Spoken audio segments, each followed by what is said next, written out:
तो चलिए आज बात करते हैं हमारे सोलर सिस्टम की दो बिल्कुल अलग दुनियाओं की।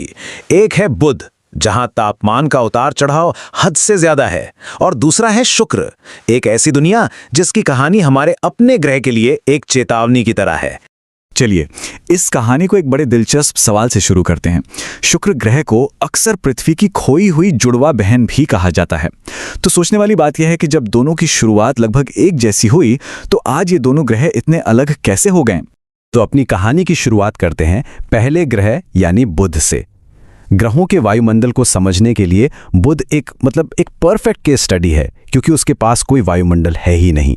मतलब बुध पर जो टेम्परेचर का फर्क है ना, वो पूरे सोलर सिस्टम में सबसे ज्यादा है। सोचिए, दिन में इतना गर्म कि सीसा पिघल जाए और रात होते ही सब कुछ जम जाए। आखिर ऐसा क्यों होता है? इसका जवाब छिपा है एटमॉस्फेरिक ब्लैंकेट के कॉन्सेप्ट में। देखिए, जैसे हम रात में कंबल ओढ़ते हैं ना ताकि हमारे शरीर की गर्मी बाहर न जाए, ठीक वैसे ही किसी प्लैनेट का वायुमंडल काम करता है। वो गर्मी को रोक कर रखता है। अब बुध के पास भाई ये कंबल है ही नहीं, तो दिन की सारी गर्मी रात में वापस स्पेस में चली जाती है। बुध की एक और बड़ी अजीब सी बात है उसका कोर, जो बहुत ही बड़ा है। एक थियरी ये कहती है कि अरबों साल पहले ना एक बहुत बड़ी टक्कर हुई जिसने बुध की ऊपर की सारी चट्टानी परतें उड़ा दी। ठीक वैसे ही जैसे मान लीजिए आप किसी आड़ू का सारा गूदा खा जाएं और हाथ में सिर्फ गुठली रह जाए। बस बुध के साथ कुछ ऐसा ही हुआ। तो अब हम ये तो समझ गए कि बिना कंबल के क्या हाल होता है, पर सोचिए क्या होगा अगर किसी ग्रह के पास कंबल तो हो, लेकिन वो कंबल एक आरामदायक चादर के बजाय एक जानलेवा फंदा बन जाए। और बस यहीं पर कहानी में एंट्री होती है शुक्र की। देखिए, साइज में, वजन में, बनावट में ये पृथ्वी से इतना मिलता जुलता है कि साइंटिस्ट से इसे हमारी जुड़वा बहन ही कहते हैं। मतलब दोनों की कहानी लगभग एक ही तरह से शुरू हुई थी। और ये कोई कोरी कल्पना नहीं है, नासा के कंप्यूटर मॉडल्स खुद ये बताते हैं। सोचकर देखिए, एक ऐसी दुनिया जहां कभी समंदर की लहरें उठती थीं, आसमान में बादल होते थे, और क्या पता शायद जीवन की कोई उम्मीद भी रही हो। तो फिर आखिर गड़बड़ कहाँ हुई?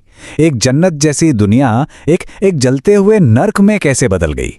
इसका जवाब एक बहुत ही खतरनाक प्रोसेस में छिपा है, जिसे कहते हैं रनअवे ग्रीनहाउस इफेक्ट।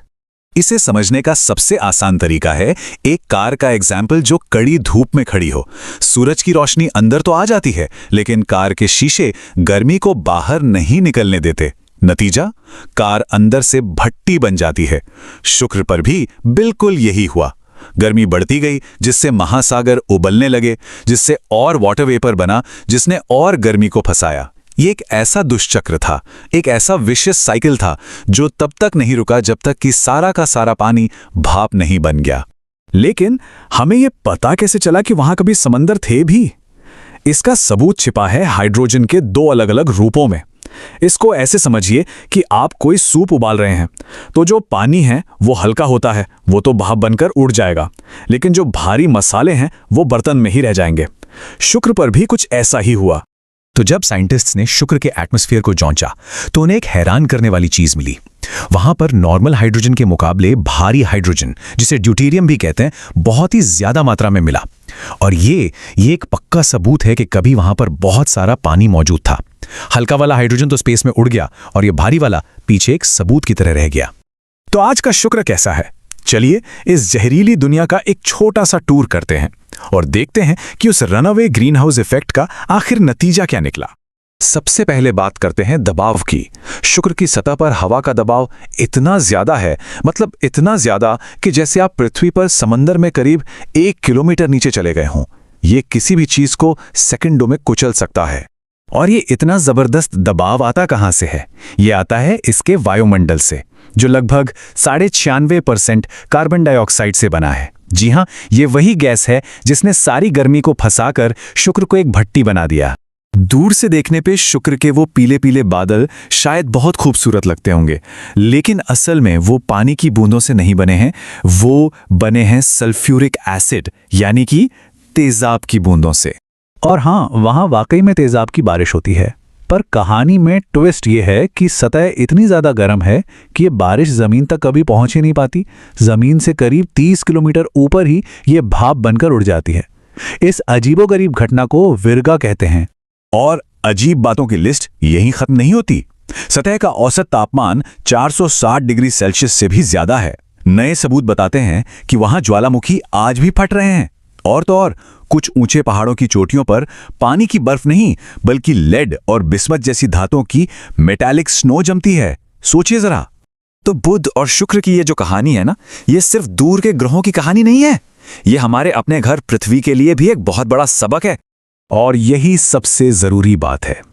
शुक्र हमें यह दिखाता है कि किसी भी ग्रह का वायुमंडल कितना नाजुक होता है। एक छोटा सा संतुलन भी अगर बिगड़ जाए तो एक खूबसूरत रहने लायक दुनिया एक जहरीले बंजर वीराने में बदल सकती है। हाँ, ये सच है कि पृथ्वी के तुरंत शुक्र बन जाने का कोई खतरा नहीं है, लेकिन उसकी कहानी एक बहुत बड़ी चेतावनी है। ये हमें बार बार याद दिलाती है कि अपने वायुमंडलीय कंबल की देखभाल करना कितना जरूरी है, क्योंकि इसी नाजुक संतुलन की वजह से हमारा ग्रह रहने लायक है। तो आखिर में यह सवाल बचता है, शुक्र और पृथ्वी दोनों ने अपनी कहानी जुड़वा बहनों की तरह शुरू की थी। शुक्र हमें दिखाता है कि एक गलत मोड़ लेने पर क्या हो सकता है। अब यह हम पर है कि हम कौन से रास्ते चुनते हैं, ताकि हमारी पृथ्वी का अंजाम उसकी जुड़वा बहन जैसा ना हो।